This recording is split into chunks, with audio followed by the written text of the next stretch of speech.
नमस्कार। Intraday trading में अगर साफ और असरदार फैसले लेने हैं तो ये प्लान बहुत काम का साबित हो सकता है।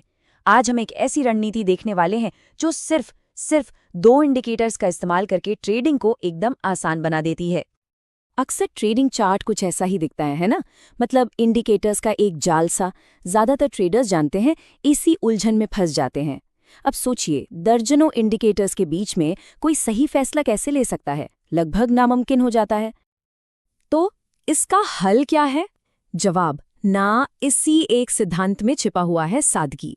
जब चार्ट साफ होता है तो दिमाग भी साफ होता है, और यकीन मानिए, फैसले अपने आप बेहतर होने लगते हैं।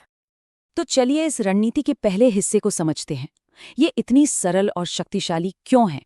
क्योंकि ये सिर्फ दो टूल्स पर टिकी है। इससे बाजार में कब घुसना है और कब निकलना है, इसके बिल्कुल साफ सिग्नल मिलते हैं। कोई कंफ्यूजन नहीं, सिर्फ क्लियर कट रूल्स। अच्छा, अब देखते हैं कि इस रणनीति के लिए हमें किन दो इंडिकेटर्स की जरूरत पड़ेगी। और हाँ, इसका सेटअप बहुत ही ज्यादा आसान है। हमारा पूरा का पूरा सेटअप बस इन दो चीजों पर टिका है। पहला है टाइम फ्रेम। 5 मिनट का चार्ट भी इस्तेमाल हो सकता है, लेकिन अगर कोई नया है तो मेरी सलाह है कि 15 मिनट के टाइम फ्रेम से शुरू करें। क्यों? क्योंकि ये ज्यादा स्थिर और सुरक्षित होता है। और हमारे दो इंडिकेटर्स हैं, सुपर ट्रेंड और 20 EMA।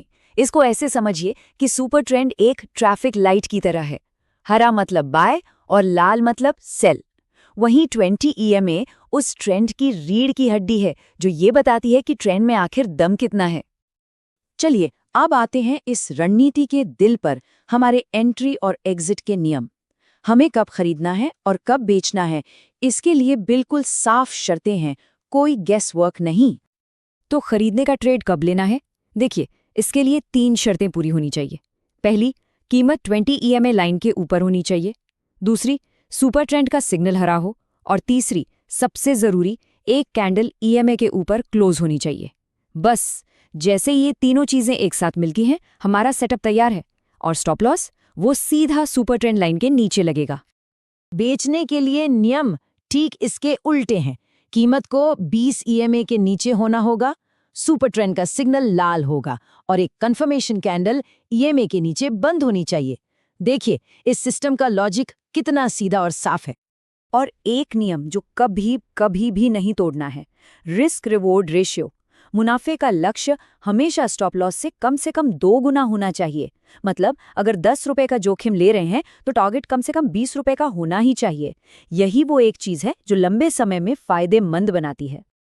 देखिए, एक अच्छी एंट्री लेना तो सिर्फ आधा काम है। अब हम उस हिस्से की बात करेंगे जो शायद उससे भी ज्यादा जरूरी है, टाइमिंग और रिस्क मैनेजमेंट। यही तय करेगा कि कोई बाजार में टिक पाता है या नहीं। एक बात याद रखनी है, हर समय ट्रेडिंग के लिए सही नहीं होता।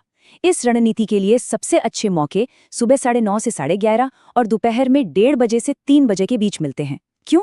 क्योंकि तब बाजार में एक साफ ट्रेंड होता है। और हाँ, एक सलाह, बाजार खुलते ही जो पहले 15 मिनट की उथल-पुथल होती है ना, उससे हमेशा दूर रहना चाहिए। अब बात करते हैं कुछ ऐसे नियमों की जो पत्थर की लकीर हैं, इन्हें कभी नहीं तोड़ना है। हर ट्रेड में अपनी कुल पूंजी का सिर्फ 1 या 2% ही जोखिम में डालना है। और अगर कोई ट्रेड गलत हो भी जाए तो कभी भी बदला लेने की भावना से ट्रेड नहीं करना है। यही अनुशासन बाजार में बचाए रखता है। इस एक लाइन को हमेशा याद रखना चाहिए। एक सफल ट्रेडर की पहली प्राथमिकता हमेशा अपनी पूंजी की रक्षा करना होती है। मुनाफा तो अपने आप आएगा अगर पूंजी सुरक्षित है।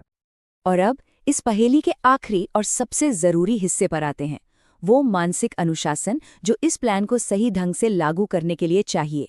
एक अच्छी रणनीति भी सही मानसिकता के बिना, सच कहूं तो, बेकार है। ये वो गलतियां हैं जो सबसे अच्छी ट्रेडिंग रणनीतियों को भी फेल कर सकती हैं। देर से ट्रेड में घुसना या डर के मारे स्टॉप लॉस को हटा देना, ये ऐसी आदतें हैं जो अकाउंट को खाली कर सकती हैं। इनसे बचना बेहद जरूरी है। और ये एक बहुत ही बेहतरीन सवाल है जिस पर सोचना चाहिए। क्या एक जटिल रणनीति सफलता की गारंटी है, या फिर एक सरल रणनीति जिसे पूरे अनुशासन के साथ अपनाया जाए वो ज्यादा शक्तिशाली है? असल में इस रणनीति की सफलता टूल में नहीं, बल्कि उसे इस्तेमाल करने वाले ट्रेडर के अनुशासन में छिपी है।